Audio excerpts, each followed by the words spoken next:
Good. Okay, everyone, first of all, I'd like to thank Eric for doing his presentation today. We genuinely appreciate it here at Nazareth. This is Eric T. Kunsman. He was born in 1975 in Bethlehem, Pennsylvania. While in high school, he was heavily influenced by the death of the steel industry and its place in American history. The exposure to the work of Walker Evans during this time hooked Eric onto photography. Eric had the privilege to study under Lou Draper, who became Eric's most formative mentor. He credits Lou with influencing his approach as an educator, photographer, and contributing human being. Currently, he is a photographer and book artist based out of Rochester. His work at the Rochester Institute of Technology as a lecturer for the Visual Communications Studies Department at the National Technical Institute for the Deaf, and is an adjunct professor for the School of Photographic Arts and Sciences. In addition to lectures, he provides workshops on topics including his artistic practice, digital printing, and digital workflow processes. He also provides industry seminars for the highly regarded Printing Applications Lab at RIT. His photographs and books are exhibited internationally and are in several collections. He currently owns Booksmart Studio, which is a fine art digital printing studio specializing in numerous techniques and services for photographers and book artists on a collaborative basis. Eric holds his MFA in book arts printmaking from the University of the Arts in Philadelphia and holds an MS in electronic publishing, graphic arts media, a BS in biomedical photography, a BFA in fine art photography, all from the Rochester Institute of Technology in Rochester, New York. Thank you, and again, welcome, Eric. Well, first off, thank you for having me. And also thank you to Holland and Paul especially Holland, for helping with the exhibition that's currently at the Colacino Gallery. As you heard, with all those degrees, my wife and I are in a competition for the degrees. I'm currently winning by a half degree because I have one extra bachelor's than her, but when she gets her PhD, she will win. So I just want to go through. So today's talk is not just going to be about the exhibition. What I want to talk to you about today is more or less how my career has gone on. I had to admit one more student. So I just want to talk about how my career, and then we'll get to that particular body of work, which is Thou Art Will Give. So you heard I own Booksmart Studio, which is in Rochester, and you'll find out why that's pretty important. I like to joke around that my degrees, my RIT is the left side of the brain, where University of Arts was the right side of the brain, from geek to artist, and that's where my studio, Booksmart Studio, is kind of a culmination of the two of those. My two kids, my daughter Viviana and son Bryce, they'd kill me for this because she's now 5, he's now 10, but they really do help a lot with my work quite often. When my daughter was 2.5, she would steal my wife's iPhone and start converting it to black and white and taking photos, which you'll see is fairly important. And here she is also. I have a slight Dr. Pepper addiction. So one of the things about my photography that most people notice quite pretty fast is the fact of I work a lot in black and white. And so that's where when it says everything looks worse in black and white pretty much pertains to a lot of my photography. As you heard, I grew up in Bethlehem, Pennsylvania.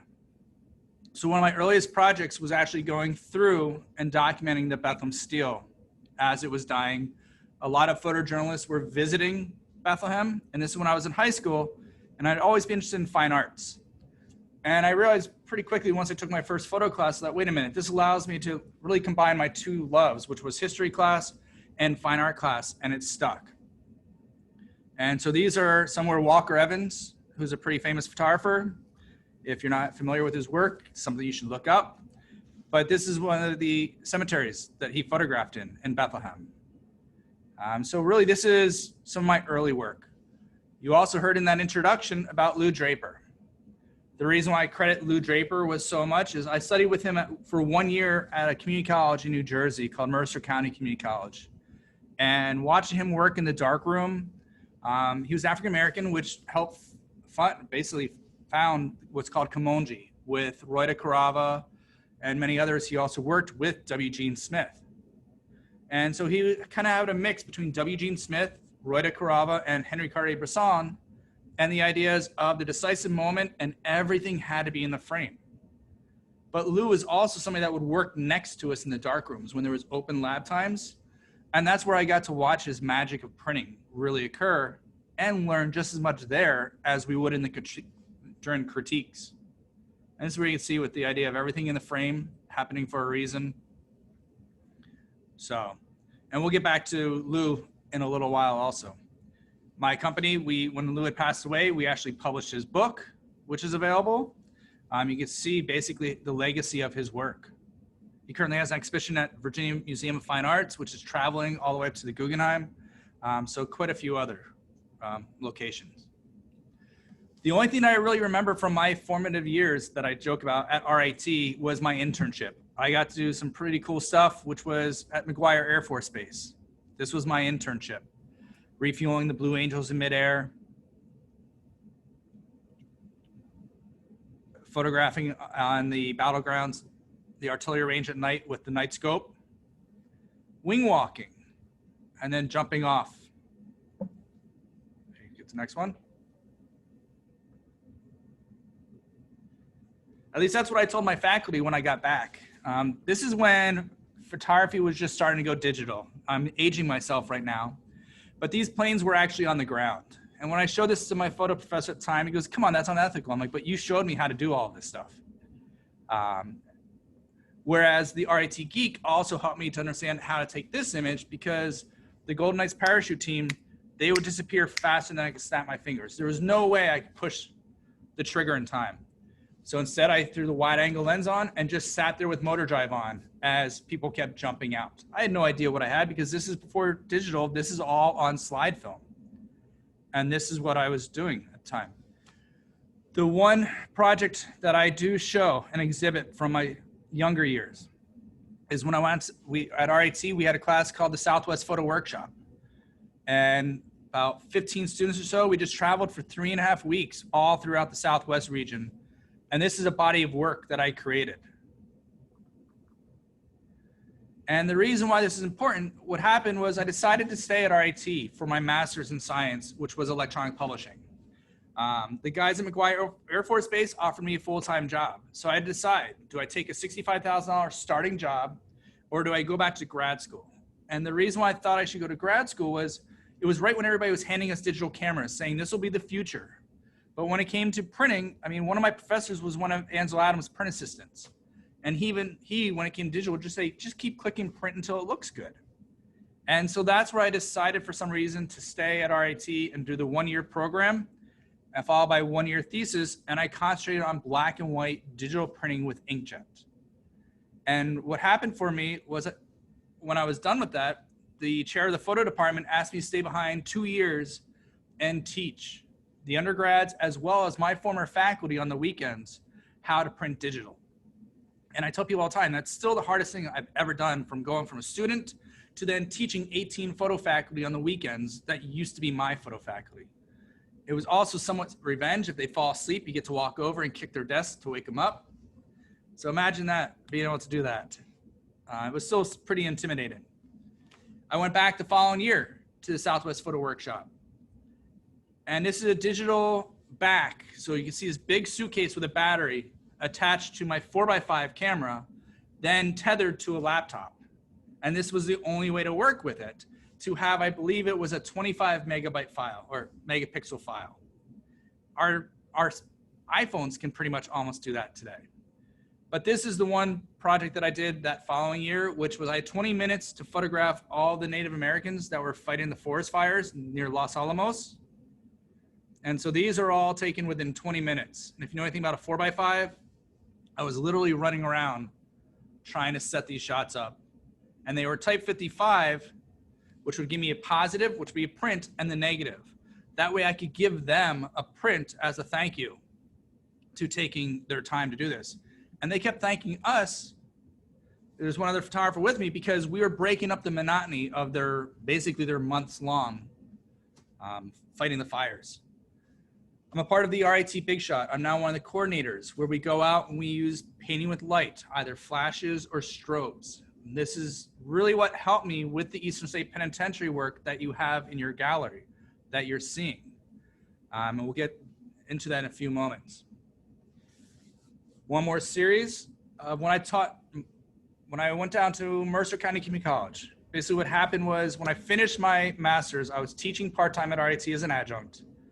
And Lou Draper passed away in February 2002. I had just had a solo show of the Southwest work at Mercer County Community College where I attended, and I was about to take a job at Hallmark Institute of Photo. And the dean from Mercer called and said, look, Lou wanted you to have that show so badly. 2 months later on, he passes on. You need to apply for his job. We can't guarantee you anything because Rowan University, a different university, is running the search because of how political it was, but you need to apply. So I pushed off Hallmark Institute of Photo for a few weeks, and it came down to it that my office mate at RIT and I were the 2 finalists for the job, and I wound up getting it. The reason why this is important, I wound up taking the students from Mercer County out to the Southwest. And because now I was the instructor, I could no longer work with my 4x5. So I created this series of digital panoramas. This is before your iPhone could do it. So many of them this one's 390 degrees. But I was trying to expose the students at Mercer County Community College to some of the same things that I had been exposed to. And while I was at Mercer, that's when I also worked on my MFA at University Arts in Philly in book arts and printmaking. My schedule was basically set up that the morning and early afternoon, I was at University Arts, and then afternoon and evening, I was teaching at Mercer every day. So it was a fun schedule for 3 years. I had to stretch it out also for the MFA. And this is just a quick series, which comes back to a book in a little while. So Thou Art Will Give, which is in the gallery currently at Nazareth. I would rent out this penitentiary with my students. I actually had no interest in photographing it because it was just another ruin. And because of my MFA work at the time, and we would go in when it was closed to the public with the students. With my MFA work, I had to visit Haiti Kyle, who is the head conservator for the library that's part of an Independence Hall. And when I walked in, right in front of me were these log books for the Eastern State Penitentiary from the 1820s to 1844. And the idea was that was before photography had started. And I just sat down and started looking at them. And I didn't look at anything else the rest of the visit. And that's what culminated in this body of work. And here's one of the larger shows, which is actually at NTID at RIT. This is when I said I was finished. I had a few solo shows before this, but this is where I gave myself a drop dead date that I'm no longer going to scan any of the film. I'm not going to shoot anymore. I'm just going to then start to exhibit it. So there's about 185 pieces in 4 galleries. And it was nice having that deadline. These are non-traditional printmaking process, gum bichromate prints. And this is more for me personally, because it was like, okay, I'm done with this body of work. These gum prints weren't in perfect registration. Sometimes they were flipped. It was more about how these books had guided the project for me. Again, without these, I had no interest in photographing the penitentiary. And then a contract was made between University Arts, myself, and Eastern State Penitentiary for a book to be released. This particular slide was the icebreaker to my career. The reason why I'm bringing these things up for all of you is when you're sitting there as a student, you're trying to figure out how am I going to do things in the future. Sometimes things just happen. The panorama work, the owner of Inova Paper, which is in Cherry Hill, New Jersey, and it's also in England. There's 2 owners. He had come to my one opening with the panorama work, and he came to this one for my Eastern State work. His name was Wayne Connolly. And he comes up to me and he hits me. He goes, "Are you trying to bust my chops?" I'm like, "What are you talking about? I don't even know you." He goes, "Come here." And if you notice this log, the prisoner was actually Eliza Connolly. She was there for trying to poison the gentleman and woman with whom she lived. And this was an icebreaker. And from that point forward, I started working with Inova for all the geek, which is the color management, But they also then took me to places like Colacino, England, Australia, to do seminars for them. And the reason why I bring this up is if I didn't have this one page in that exhibition, maybe something could have happened. But specifically because of this, it was just a huge icebreaker between the owner and myself. And it was just kind of really interesting for me what happened. And if you don't know much about Eastern State Penitentiary, it was started with the belief of the Quakers. Before that, in Europe, everybody would be thrown into jails with 20 to 25 people. There was rape, there was murder inside the jail cell, there was disease. So this is from 1835, this particular log. What happened was the Quakers believed we can give penance to God and we could reform prisoners. So the word penitentiaries actually comes from this prison because what happened was you were thrown in solitary confinement. So this could be your cell block. Normally the door, this is actually a wall falling backwards out of the block. And there would typically be a smaller door.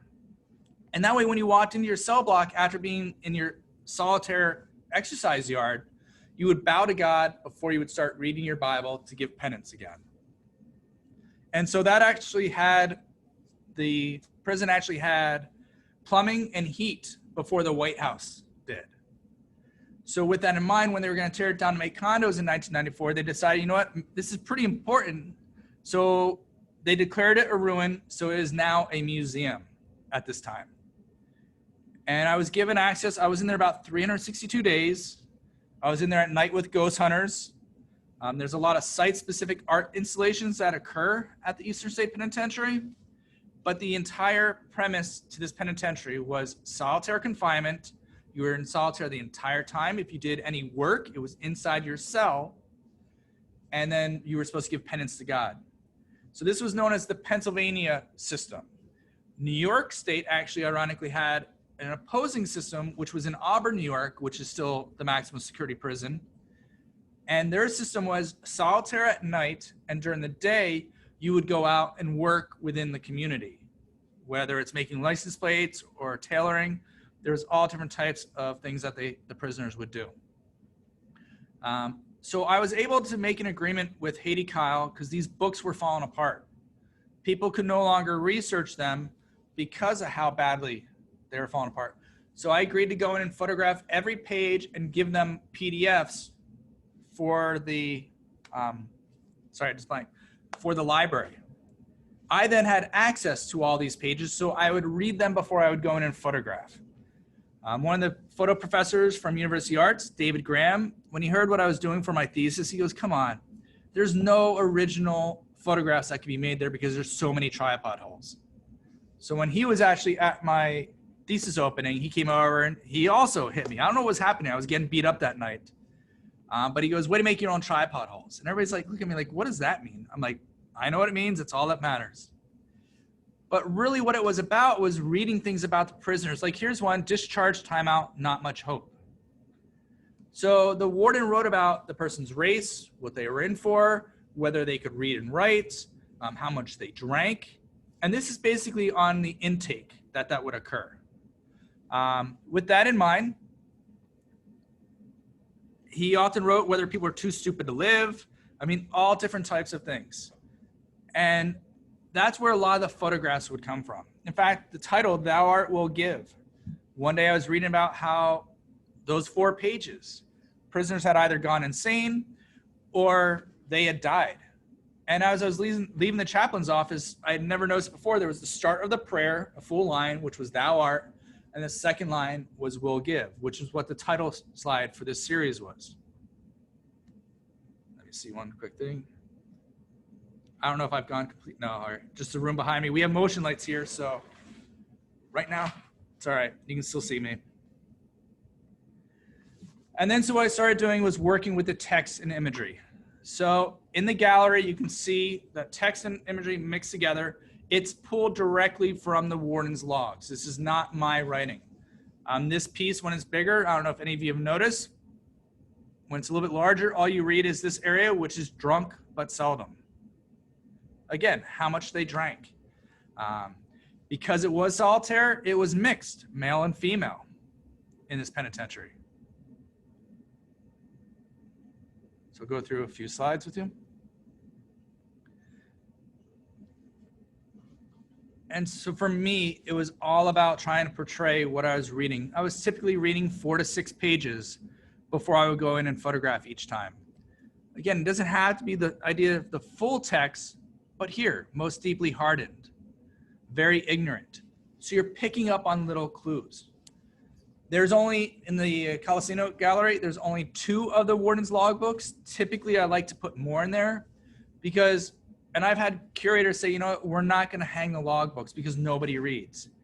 I will have them either email or call previous curators because crowds will develop around these logbooks because the penmanship, the marks, it pulls everybody else in just like it did for me, typically at the gallery shows. So unfortunately, you guys have 2, but if you want to read more, there's plenty of them online. So I've been very lucky with this particular body of work where I believe it's now been in 18 solo shows throughout the US. It's won a few awards. It's been in Lenswork magazine. But this work has been done since November 2014. Basically last edits, maybe early 2015. And all I wanted to do was portray the character and what the prisoners were actually going through at that time. It was, again, the architect was John Haviland out of England. And the entire idea was it radiated out from the middle center guard area. So the guards could look down and see down each of the different cell blocks. Because the prisoners were giving their penance, the guards, when they would deliver food, would actually put socks over their shoes so that they weren't disturbing them. The pipes for the heat would actually go out into the main hallway, so that way, if the prisoners were trying to communicate, the guards would be able to hear so. You can see there's a lot more work in this series than what's actually in the gallery. So that's why I just want to try to show you as much of it as possible. And again, this series, I've shown it a lot. It was many years worth of work, but there was also a period of time, about 6 years, where I was unable to touch it. And we'll get into that in a few moments because of my studio. So I went away from photography because of owning the studio, didn't get to work on completing this, and then went back. That pause, which is something I do in a lot of my work, really does help me to finalize my vision. So this is really the last slide for this particular series. And the only place I ever show this is near my artist statement. I say after all the years of work on this series, this is what I looked like at the end of it. So the penitentiary, one of the ways that they make a lot of their funds to pay for the art installations and repairs as they're needed, besides mega donors, is by having what's called Terror Behind the Walls. If anybody's from Philadelphia, maybe you visited it, but it's supposed to be the 3rd scariest haunted attraction, which is obviously going on right now. And basically it's a haunted house, but you're going through the penitentiary. And one day I was walking through this area. I'd never been in it before. It was middle of winter. I was the only person in the penitentiary, and they forgot to turn off some of the motion sensors. So I tripped it and stuff started flying out at me. It was the only time I ever saw anything in the penitentiary, even though I was there at night and oftentimes there by myself. So that's where I joked with them. I walked out and said, you know, you're wasting electric, because they're all in the warm office across the street, and explained to them how everything had started flying out at me. And one of them joked saying they didn't understand why my pants were still dry. I said, but I almost did drop my camera. But that's really that particular body of work that's at your place.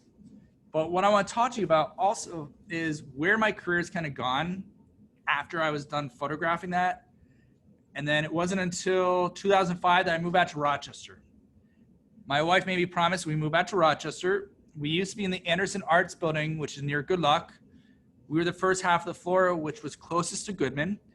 We had 2 galleries, the print shop. We used to sell the paper. We had the book bindery, color management lab. So doing a lot of different things. So this is just some examples of some work that we've done. This is one of my books. It's called Exposing Saints. It's all about photo geek humor and when I traveled through the Southwest. It's supposed to be a roadmap to different photo saints that you might need to call on when you're photographing. So it's meant to fold down, be a little map that can go into your camera bag. This is the book for Thou Art Will Give, which was for the NTID show, which was published in 75 copies. Peripheral Visions, again, I'm showing you more of my books today, which was the panorama work. So this is actually created, excuse me, it's 22 by 8.5. So it's really panorama style. So my second year of teaching at RIT, my second day of my second year with my freshman class was 9/11. So I had no idea what I was going to do. In fact, I just flown back from Chicago doing a presentation the day before and woke up to what was happening. So the first student walks in and I figured, okay, we're not going to talk about f-stops and shutter speed. We're going to talk about how video and the news will help that day live on. And so what we decided to do, we were talking about that. And the first student walked in and said, I know you have a cell phone policy, but my aunt works in South Tower. We haven't heard from her. Can I keep my phone on? And it was like, there were no rules that day. But at the same time, told her if she wants to answer around us or wants to leave an answer if she gets a call, she can choose. And the reason why this is important, 15 years later, I wanted to see if what I did as a faculty member helped at all or what happened, because we were not canceling classes at RIT because it was our way of fighting terrorism, is what our president said. So 15 years later, I went back and we showed all the newspapers. This was at the DNC, it was at RIT, Gallery R. But what you see, the writing on the wall, is I went back and resurveyed those students. So I asked them all the same questions, and then I took their quotes and they became the exhibition along with the newspapers they had helped collect. We collected about 84 newspapers from all around the world, including Macedonia, England, and it was really just seeing that comparison, 2016. So owning the studio. I'm trying to, as I said, give you an idea as to my career. Owning the studio, 2008 hit, we went very seriously in debt because of selling the supplies. We were growing by about 200%. So we were stocking up. The recession hit. When it finally hit the fine art market in August, our sales went down by 50%. September, our sales went down by 50%, another 50%. I had 8 employees. We went $324,000 in debt very, very quick. And New York State started doing some odd things and fining us for things where it's like $34,000. And part of that debt is the fines from New York State. And the reason why I bring this up, if it wasn't for that, it wouldn't have gotten me back into my photography. Because that's when I said, you know, why do I have an MFA? Why do I have a BFA in photography? And I don't get to do my own photography. So it took about 4 years for us to pay off that debt, or most of it, where I was able to start doing my own photographs. And what I started to really notice was I was doing a lot on the idea of the economics of upstate New York. This is where the title of this particular series came from. This is good old Skinny Atlas, New York, Buffalo. But it really is a play on living in upstate New York, owning a business in upstate New York. Everybody says that we're so different, but the real idea is being part of the Rust Belt. Most of our industry in Rochester, as all of you know, between Kodak, Xerox, and Bausch & Lomb, has disappeared. But being a business owner myself is what really shaped this body of work, which I'm still doing. And it's not just upstate New York. This is New Orleans. This is Palmyra, New York. So some of it is upstate New York. Buffalo. It's not about that. It's more about the feeling of what happens or is happening to the middle class, let alone the lower class. This for Rochester, New York, to me, says it all. So the second to last body of work that I want to show you, we have about another 20 minutes or 20 minutes, is what happened in 2017 is the building owner of the Anderson Arts Building passed away. The son took it over, and they put us on a month-to-month lease and started showing our space. And I'm like, well, we can't just move out in a month because I had an HB Indigo printing press, we had 13,000 square feet. So to try to move out was going to be insane and try to find a place. So I started to look for a place, and instead of renting, to buy one. I was like everybody else in Rochester at first. I was thinking neighborhood of the arts is where I need to be because I'm an artist, and that's to work with other people. And so then finally a friend said, look at this church. It's only $40,000. We drove by it, and it just wasn't going to work because of heating it. But it opened me up to looking for different areas. And I started searching for commercial space throughout Rochester. And I found this space, which was a photo studio, which was ironically one of my old clients, Lori Farr, who had owned it since 1999. And prior to that, it was a photo studio since the 1960s. So basically from the day we first looked at the studio to closing day was 29 days. So April 29th, we closed. Throughout the month of May, I moved out of the old space. And it came down to it where the building owner was like, oh, we need to have a meeting. I'm like, all right. I said, let's have it Friday, because I knew my closing on this space was that Friday at 3 o'clock. So we had our meeting at 4:30. And he goes, well, we want to give this particular space and all the areas that I told him were important to me for me to have for my darkroom, wanted to give it somebody else. And I said, well, that's fine, because you know what? Here's my notice to vacate because I just bought a place 2 hours ago. And he's like, you'll never get all your stuff out in a month. And I'm like, watch. So the reason why I bring this up is because it's by the baseball stadium and soccer stadium in Rochester, New York. And a lot of people, when I say that, are like, whoa, that area? A lot of my colleagues at RT were like, it's a war zone there. But my experience, so I started creating this body of work. It's called Philosophic Calculus. Technology is a social marker of race, class, and economics in Rochester, New York. And the reason is my first truckload, from right to left, we have Harriet, Elijah, and Grumpy. Grumpy said his nickname came from when he was 2 years old. He had a lollipop. His mother took it away. He made a grumpy face, and it's stuck ever since. But these 3 kids came over and asked if they could help. And I said, sure. Help carry rolls all the way back to the studio. And they did. Halfway through, they started, basically, they're like, oh, we're going to get paid. I'm like, I don't have any money. I'm moving. And they said, well, what do you have? And we go through, and the previous owner left coffee mugs. Like, you can have whatever you want. And you would have thought I paid them each $50 to $100 as they're walking away with their coffee mug after they finish unloading those rolls that are back behind them. And so the reason why I bring that up is I started looking at why everybody was labeling that area of Rochester. It wasn't just that area, but even the people from that area. It's a war zone. One of my colleagues who literally has 2 posters from being in a war zone. I said that to him, like, you've been in a war zone. He goes, so I know what a war zone looks like, was his reply. And my kids play with, the only one of those 3 kids that's still left is Harry. My son still plays with Harry, not really right now during COVID times, just because we don't have them playing with too many different kids. So I started looking at why people were labeling it. And I noticed 3 things about this area. There was a lot of corner stores, neighborhood bars, and a lot of payphones. Within my studio, within 4 square blocks, there's probably about 35 payphones. For those of you that are too young, this is how your faculty members and myself used to communicate before we had our cell phones.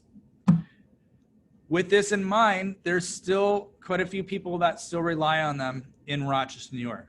And the reason is because of our economic status, with industry going away. And so oftentimes people forget that sometimes people are left behind by technology. And that's the statement that I'm trying to make. And many people might use them to label certain areas within Rochester. And so this work was sponsored by Frontier back when it was a different crew that was there. They gave me the maps. So there's 1,455 payphones in Rochester. The first few photos are all within that 4-block region of my studio. They're even on the corners of the neighborhoods.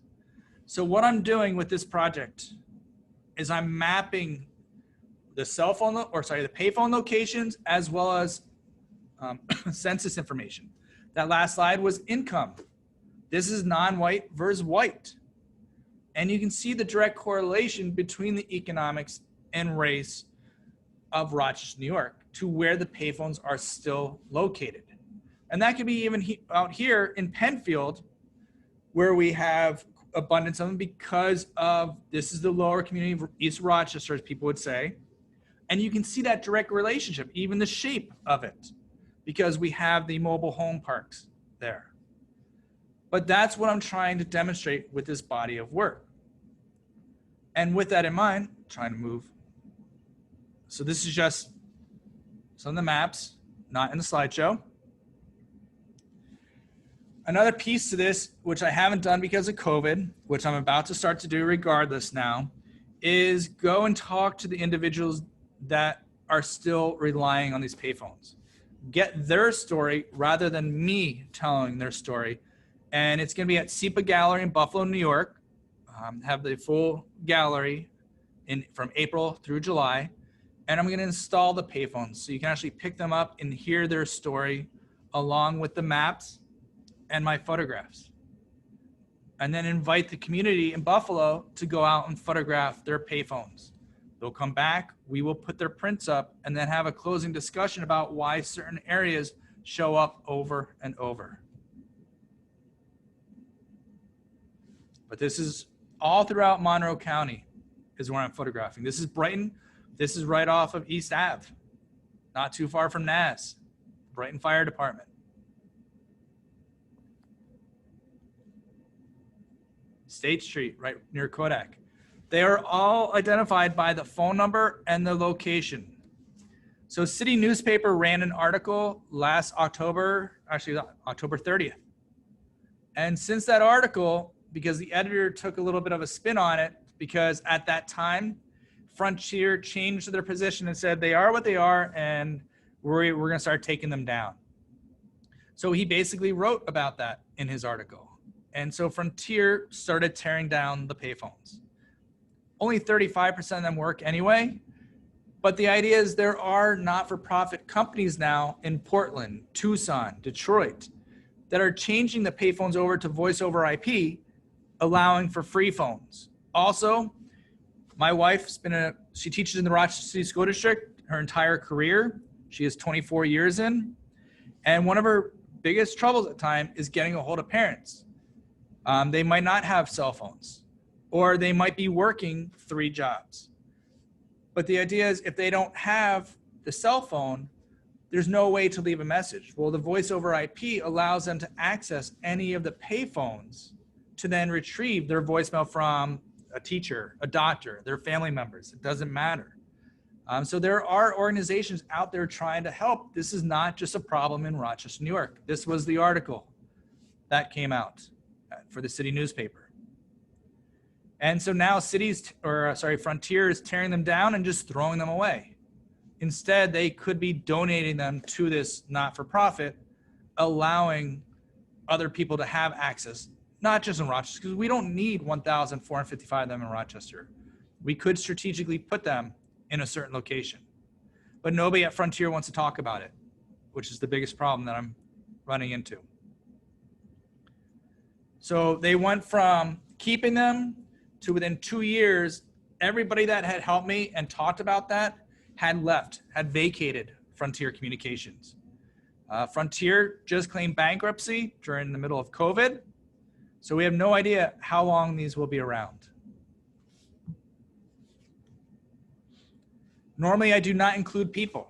And the reason is I don't want areas to be labeled instantly as to the race or class of the individuals. This is the only one that I believe I really have a person that's identifiable, because the irony of you must be born again with the cell phone store, and then there's the payphone, and this is on Child Street in Lisle. The reason is I truly believe these are more or less an environmental portrait of the environments the payphones are located without needing the individual there. You can think about who might be using the phone, whether they're there or not. I've been very lucky to get into places like the hospitals, Genesee Brewery, into Kodak. It was just came down. They left it up longer because of COVID at Gallery 19 in Chicago. There's also SEPA Gallery, which is coming up. I'll show you a few more pretty quick. And there's some Instagram and social media has actually helped this project also. I want to talk to you about that a little bit with this particular image. So this image, there was supposed to be 4 payphones. They had just been removed. As you can tell, it looks like 3 spirits of the payphones.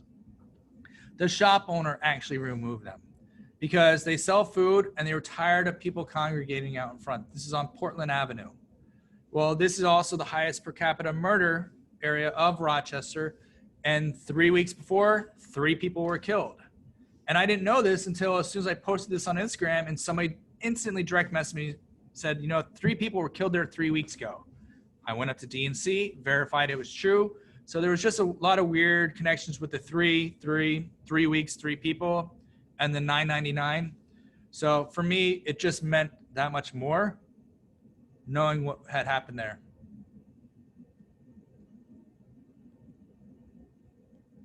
So after the riots on Goodman Street and Lyle, after everything that happened in Rochester and elsewhere throughout the United States, so that's part of it also. COVID has come into the series also. But one thing, when Magnum photographers were here in Rochester a few years ago, there were some articles that were run that basically made Rochester not look that good. And so one other part or aspect of this is, as I travel for my exhibitions or portfolio reviews, I am documenting other locations. So this is Santa Fe, New Mexico, Point Reyes National Seashore in California. And the reason is to show that Rochester is not the only one. After Hurricane Katrina, the only method or mode of communication, and Hurricane Sandy, was payphones. Now they say, well, they have these portable, hotspots for cell phones to work. Well, what neighborhoods are they going to take those to after a hurricane? Are they going to take it to the poorest neighborhoods and poorest areas? Because they only have so much of a range. And these are things we need to think about. In Tucson, there's a huge homeless population. When I was there for Mary Virginia Swanson, a masterclass, I was there a day earlier so I was going around photographing payphones there. Again, one of the few images that show people.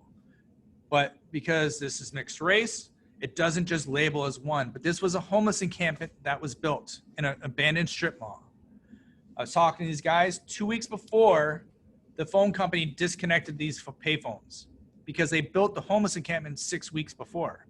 But they told me exactly where the payphones were that they needed to use that were still working. And sure enough, I drove to those, picked them up, they're working, and I photographed those. So it just shows how people are still relying on these things as a lifeline. And that's why this part of it is titled Lifelines Throughout the United States. Muir Woods. My daughter, my 5-year-old daughter, was the first person to spot this when the bus pulled up at Muir Woods. You would have thought all the adults thought this was a performance act because she yells out payphone. How would a 5-year-old know what a payphone is? She gets off the bus and skips over to it, picks it up, and said, "It works." And you should have seen everybody's jaw. They were basically on the ground at that time. Joplin, Missouri, Philadelphia. As part of the Atlanta Photo Group, I was awarded the portfolio exhibition there. This Dotto magazine. So I never really I never thought that this was going to be a project. At first, I just started documenting these payphones. And SEPA Gallery had come out for a studio visit because they were going to show the penitentiary work that's at Colacino.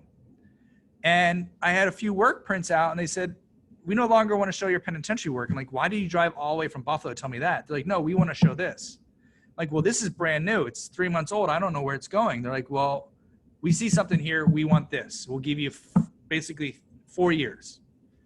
And so that's where it's coming up. It was really 3.5 years.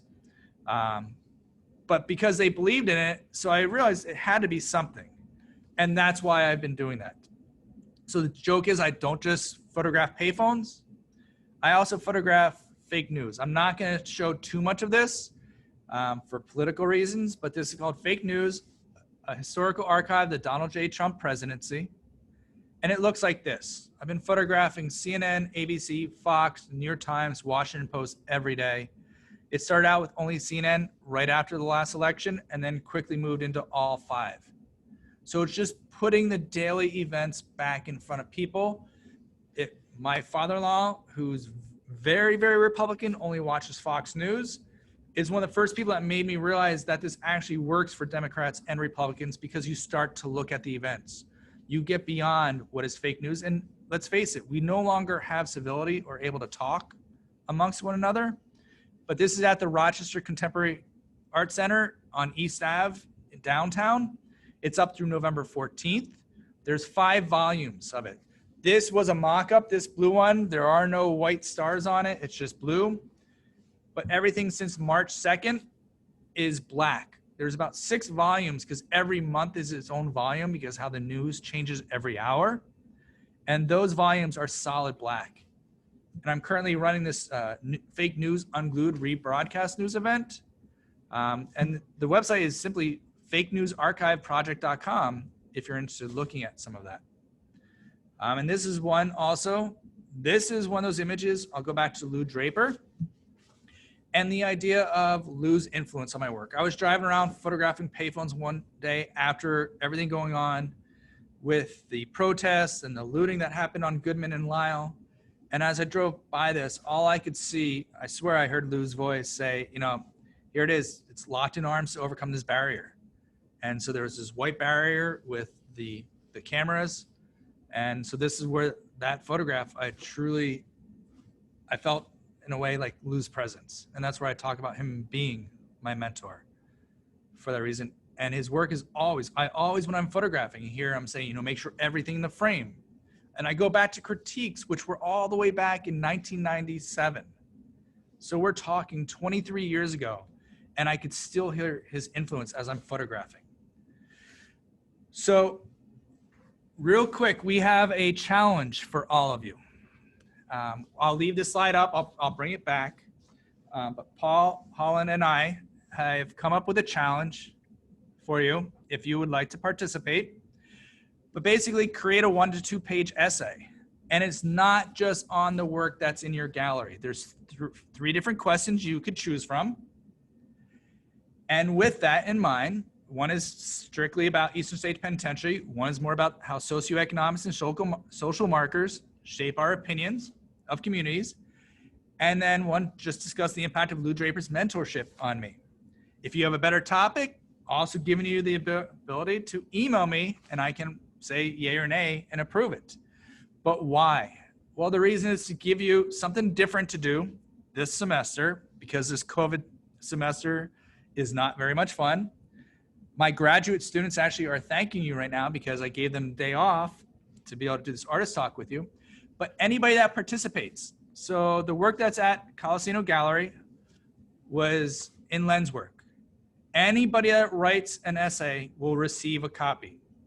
I will deliver them to Holland's home in a box. She will then open the package, and you can all have gloves on or whatever you want to take your copy to make sure. The reason we don't have this in the gallery now is for COVID protocol with Nazareth. But one person that I get to choose as the best essay, I will post it on my website along with links to your website and social media channel along with your name.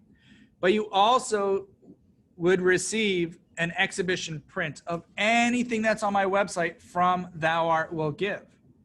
If you really want a payphone image, we can talk about that if you're interested in it. But it will be exactly what's in the gallery, a 20 by 20 on 24 inch by 24 inch paper, and it will be an edition print, which my gallery sells for $800. It will be unframed though, so I can't afford that right now. So this is hopefully to entice you to maybe want to partake in doing this. Oop, let me go back. And I will also email those questions to Paul. But the idea is, if you want to do something a little bit different, a 1 to 2 page essay, I get to pick which one I think is the strongest. And from there, we will post it for you. So that concludes what I wanted to share with you today. If we were in person, we would. What's that? One quick question right off the bat is there a due date for this? Only because being a person who procrastinates all the time, if I don't have a due date, I just would keep putting it up. I was going to ask you, depending on what other types of assignments you have, what you thought was a reasonable due date. I wanted to ask you that. question. Okay, well, actually, I guess I'm gonna ask the class, how much time do you think you would need to come up with a essay along the lines of one of those questions? Also, is anybody interested? Yeah, a few people, I should turn this around, I guess, so you can see the class. A number of people are raising their hand that they are interested. Okay. So this is all mandatory, correct? It is not mandatory. Okay, and for this essay, would it have to be like a fleshed out, complete, like professional essay, or are you looking for something more casual? Honestly, it could be either or. And the reason is, it really depends on how you feel about the work. Does it need to be 100% professional? Or, for instance, when you walked into the gallery, you can even talk about, you know, what you saw then before my artist talk. I really wanted to leave this as wide open as possible for you. Some of you, I'm sure, will want to take that professional tone, and others, hopefully, if you saw something in this talk or in the gallery that moved you in a way, it doesn't have to be professional, because that will take it away from that influence. Hope I that have to admit that I am actually thinking of making it mandatory now. Because I would really like to hear their opinions and their responses. We did meet in the gallery in small groups and talked a bit about the images and so forth, but I think I am going to make it mandatory, and I'm going to give you 2 weeks from today. you still all get a copy, even though it's mandatory, you still all get a copy of lens work. Okay, that's nice of you, but I'm really curious myself to see what their thoughts are and their reactions are.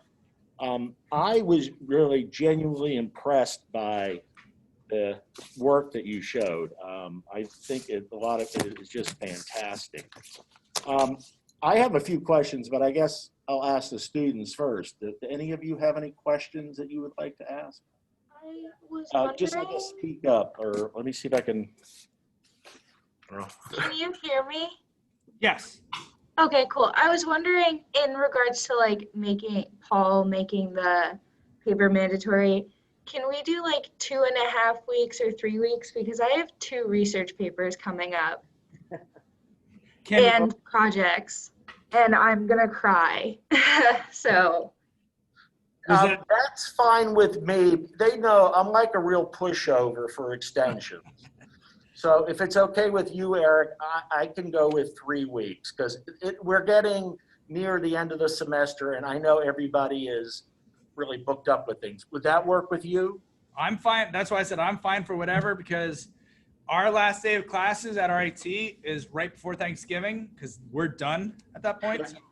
Ours is too, and we're like past midterms, and things are just getting extremely busy right now. Oh no, that's why I wanted you to, I didn't want to set a date knowing what that could do to your students. And so that's where you can work it out with them. I'm fine with anything. Okay, so we'll do 3 weeks from today. Okay, other questions? Yeah, go ahead. Is the essay different from the slide you're talking about before? Like, is there something that we can like an activity or something? I'm sorry, I don't quite understand the question. What was the slide before? This is the slide that has the essay topics, and as Eric indicated, if you have an idea that's not included here. But there was something else before this. Oh, what was the slide before this? Oh, sorry. It was this, the locked in arms. It was just an image. And I will email this to Paul, these questions, so you don't have to worry about writing them down now. So you have an idea. But again, they're very wide open on purpose. Yeah. Hoping that something sparked you to want to write about. It can even be about your own personal experiences. Okay. Other questions? Yes. Speak up so that Eric. I want to ask you about, did you enter the jail by yourself, or did you take someone just for safety or something like that? Because the jail is so scary. I couldn't hear that question. If you could repeat it. She asked if when you went to the jail, did you take somebody with you essentially for protection, or did you go by yourself? The area seems so intimidating and scary. The penitentiary, actually, it was because it was museum. The only time I would take somebody with me would be if I had an assistant. For instance, a lot of times at night, the one thing I can't believe I forgot to talk about, is all of those photographs are using a technique called painting with light. A lot of those exposures are 5, 10, 15 minutes long. And what you're seeing is I'm working with big flashlights and I'm painting with light. So if I would ever take somebody with me, it would be especially at night when we were there with ghost hunters, because trying to paint a full scene at night is much more difficult even without any fill light from the daylight in the penitentiary. But no, the penitentiary, it's vacant, and because it is a museum, it's limited who goes in. The biggest thing I had to worry about was falling through the floor, because there were certain areas that you weren't supposed to go through, but they gave me complete access. I had all the codes to go where even many of the employees couldn't go. But they would hand me a walkie-talkie in case anything happened, especially in the middle of winter, because I'd be the only person in there in the entire complex. They said I was the only person crazy enough to be in there in the middle of winter because it was sheer concrete. But yeah, and I did forget to mention that a lot of the mood and the aesthetic of that work, I think that's what allowed me to also take what I read about the prisoners earlier in the day and portray that in each of the images. And there were many times where I revisited the same place over and over, and depending on what I read, really changed my mood and how I approached that painting with light. So. One question I guess I have is I tried reading most of the text, and I actually enjoy text combined with images, and I do that often myself. But I realize that many people won't take the time to read the text, and so miss a big part of it. But one of the problems I was having was actually understanding. I saw the beautiful handwritten script, but I wasn't quite sure what certain words were. Is there like a transcript of that on your website, or? Not every page, because I have, I think it's a total of 1,900 pages. I don't even have them all on my website. And that is one of the problems. And that's why when Lenswork published the work, we actually went through and we did create basically a transcript for each of what would be on the page, because Lenswork also is only about this big. It's not a big print like what you have in the gallery. But that's also why a lot of people, when they're reading it, you'll see teams develop around it, normally non-COVID times. And you have, no, I think that is such and such word. But people trying to read it together.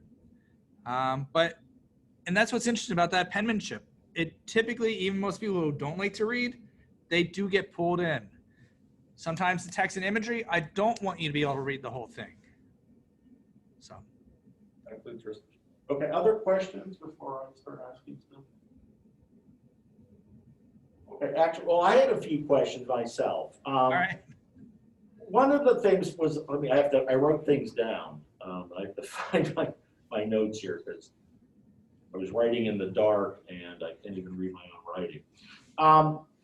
You talked about like some of your projects and how they developed, how they came about. Do you usually have multiple projects going on at one time? Yes.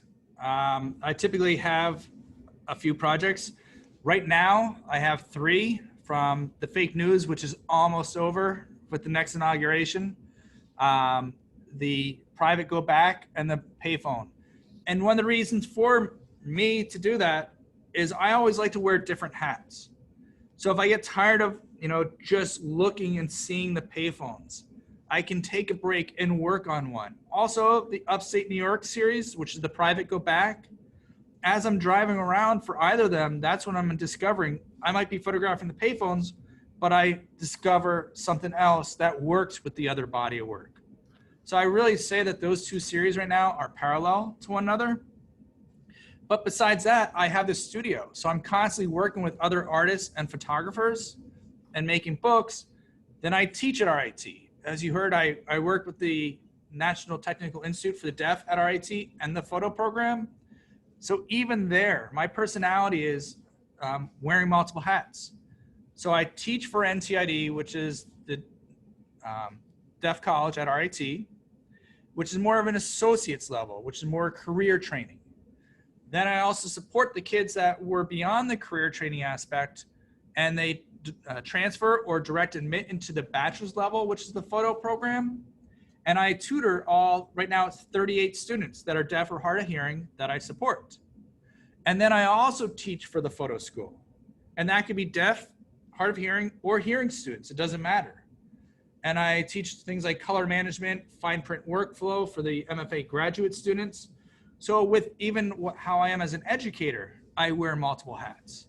And I really think that's what helps me keep going. We're trying not to burn out too much. And that's one of the reasons why, yes, extra projects or multiple projects, but also it's kind of like split personality disorder, I guess. Also multiple ways of teaching things too. I mean, I'm sure there's a lot of variety, but is there any way to like sort of estimate, like how long do your projects typically last?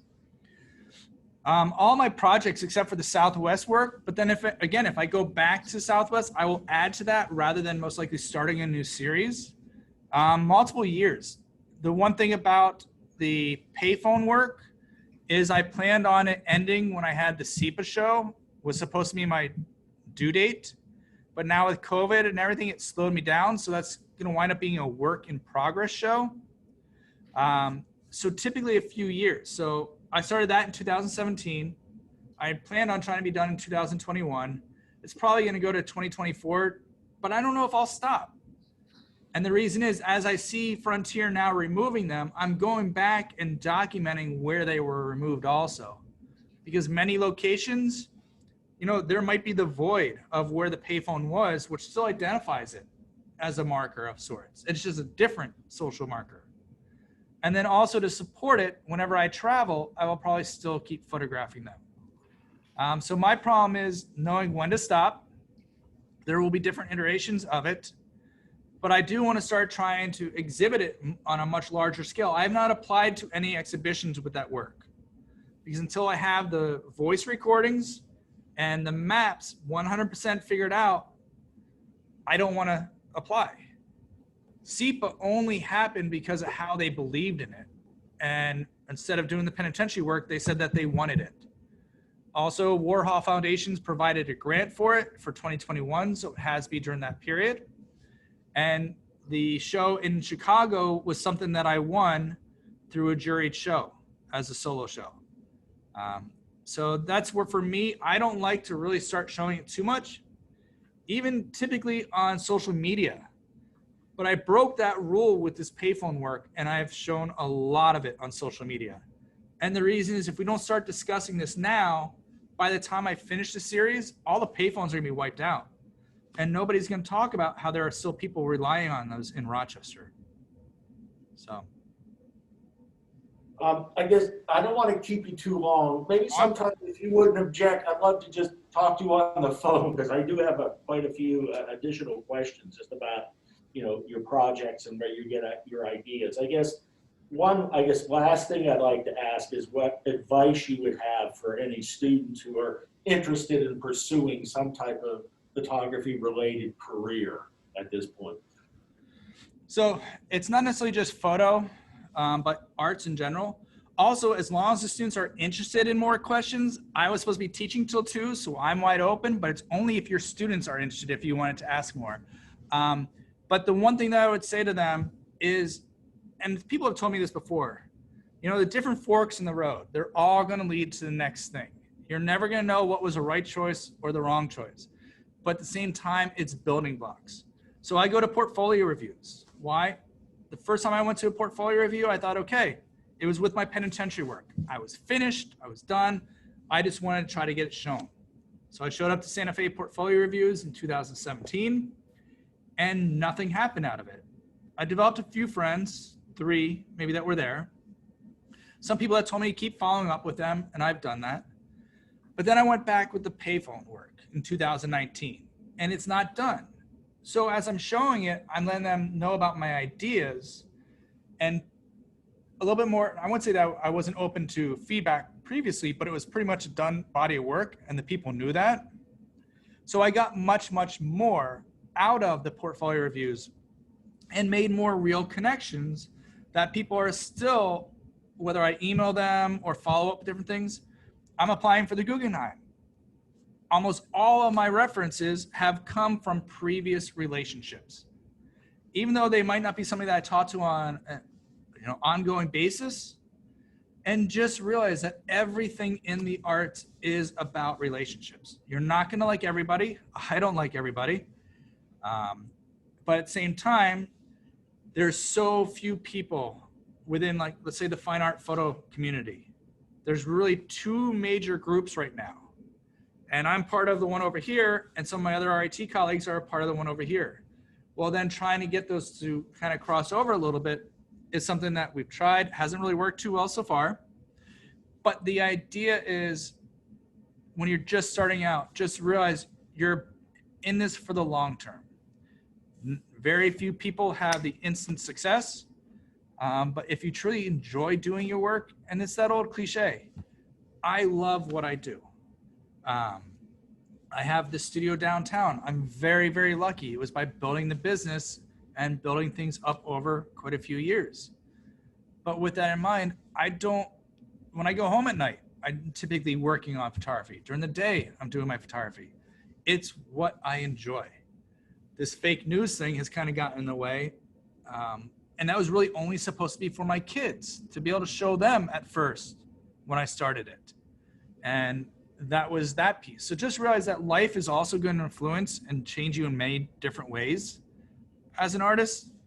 One of the best quotes I heard just the other night was Emmett Gowan, who is a Princeton professor. And he said, with your projects, photography is like a bank. You're always depositing your life experiences. Then when you go to actually push that trigger, you're taking a little bit of a withdrawal out from all those experiences that go into making that image, which is basically what I would tell my students, but said much, much better, that, we're putting all of our life experiences into what we're documenting or photographing. Even if it's fashion photography, you have all those experiences that led up to that moment. And don't forget that. So long answer. No, thank you very much. One, I guess, other question, and this is for the future, when the COVID-19 is technically over, would it be possible to contact you and maybe bring some students to see your studio and to see Bookstore?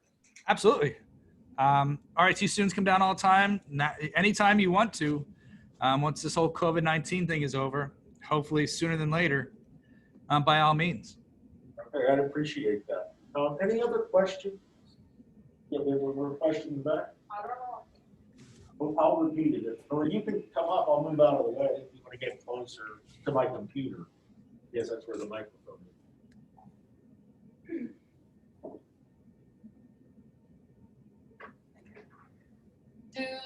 Does the work for the phone booth, are you using that to to do something with it, or are you just making awareness? For which one was that? Sorry. The phone booth one, series. Am I just trying to do it for awareness, or was that the question? Yeah. No, for me, I think a lot of my work, even the penitentiary work, was, again, people really think about how we tried prison reform once. And that was back in the 1820s, 1830s, and 1840s. Why have we given up on people now, where we just throw them in jail for the most minor thing? So I think a lot of my work is always, whether it's, that's where people have labeled me as a documentary socioeconomic photographer. So I am making the payphone work. It really started because I was pissed off about how people were labeling the area of Rochester where I bought the studio. So it was my reaction to that. Then when SEPA came out and said, we want to show this, then it was like, wait a minute. So I actually have something here. And so with that, I do intend on showing it as an exhibit. But if any of you know of Mary Virginia Swanson, she's a mentor to a lot of like mid-career, even emerging photographers. And her biggest challenge to me was, all right, it's great that, you know, it's won awards, it's getting gallery shows, jury shows, magazines, whatever. But how's that going to actually make a difference?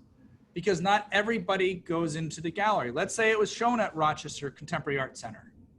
Well, that's one level of the economic status, people that want to visit galleries. So after COVID, one of the biggest things I wanted to do was basically take over the fences in downtown Rochester where they're having construction. Instead of having the ugly green, the forest green that they put up, put the work up there with a QR code to take people to the website where they could hear the people's stories. By getting it out of the galleries and onto the streets to teach more people. And also by showing my friends and challenging them. All the ones that said, you know, this is a war zone. Even my realtor, he grew up in Penfield his entire life.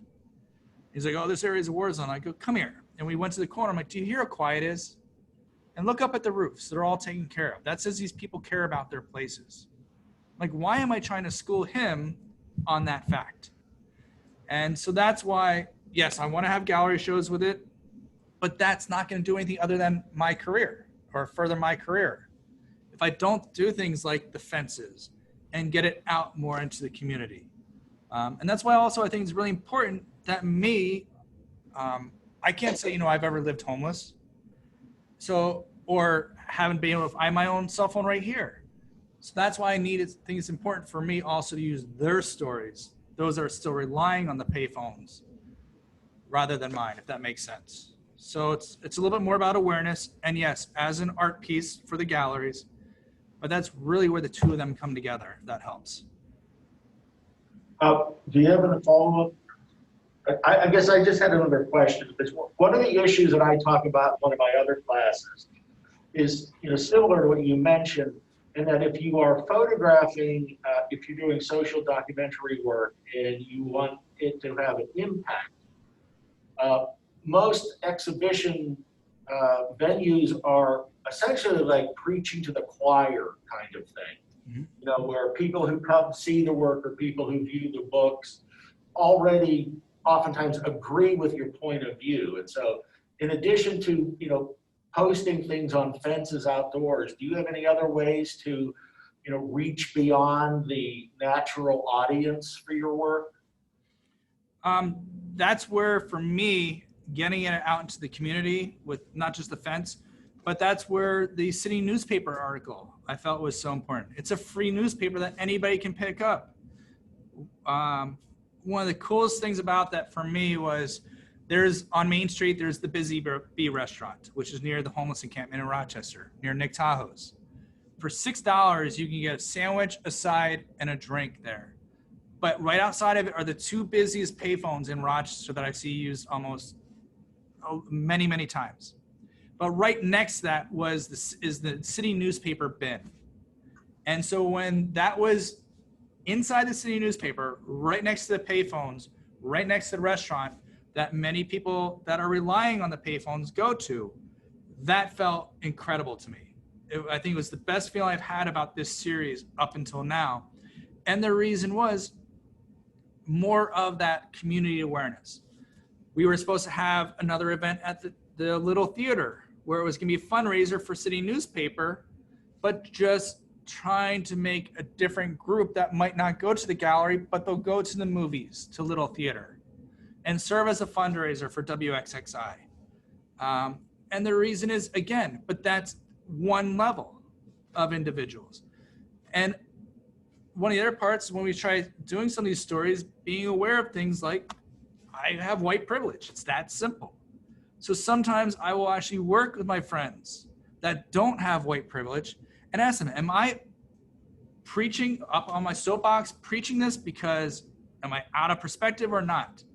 And by being able to have those conversations with my friends that are Puerto Rican, Black, you name it, that's where I like to also make sure that I am not up on the soapbox and that what I'm seeing, that image, actually perfect example, was this one. I went to my black friends and I asked specifically one, because he teaches at RIT, sociology and criminal justice. We've been friends before we both taught at RIT. It's just ironic that we're both here. And said, am I overseeing this or do you see it? And he goes, man, I saw something much more violent, but what you see now, I see exactly that. And it was just making sure again. I explained to him, it was really Lou's voice that I heard when I saw that anyway. And that's just my opinion. Not everybody believes in that, but I think having that balance and check and knowing that, again, your background and what you put into it. I've never have had the problem of not having a cell phone. And that's really for me where it's going to be important is that balance of, yes, the gallery shows, but if I'm not making the awareness because Frontier is ripping them out now faster than they were before, I've tried reaching out to Frontier saying, please, instead of throwing them into the dumpster, I will pay you $20 instead of you paying to have them removed. And nobody wants to listen. And that's kind of where it takes place. So not just taking the photographs, but trying to do something about the problem also, I guess is my answer. I know you're recording this. Will this be available for viewing at any point in the near future, or how will we be able to watch this if we went to a later date? Yes, what I'm going to do is I'm going to give it to Holland so she can post it on the NAS. And I will also post it on my YouTube channel also. So it'll be available in both places. Okay. Any other questions? All right. I just tore my mask and it's falling off, so I might call this, unless anybody has any other questions. I'd like to just thank you again, Eric, for the presentation, and we really appreciate it. All right. Well, thank you. If any of you have any questions, you'll have my email address. It's there also. It's just simply eric@erickunsman.com. If you have a question that you didn't want to ask now live, that you'd rather email later on, feel free. And then also there's these 3 questions that you can write from. All right. Thank you again. And I will probably contact you if I have any additional questions about the essays, but we will be. Oh, yeah, I guess that is my question. Do you want those to be emailed to you, I assume? Yes, yes. So that's where if you collect them all, because that way, if you just put the person's last name, not that I know who any of you are, but that way you know I'm reading these blind to pick whoever gets the actual print. Okay, so I'll collect them and then forward them all to you in like 3 weeks. All right, sounds good. All right, thank you again. All right, thank you. Holland. Thank you very much, and look forward to seeing your future work as well. Let me stop this recording.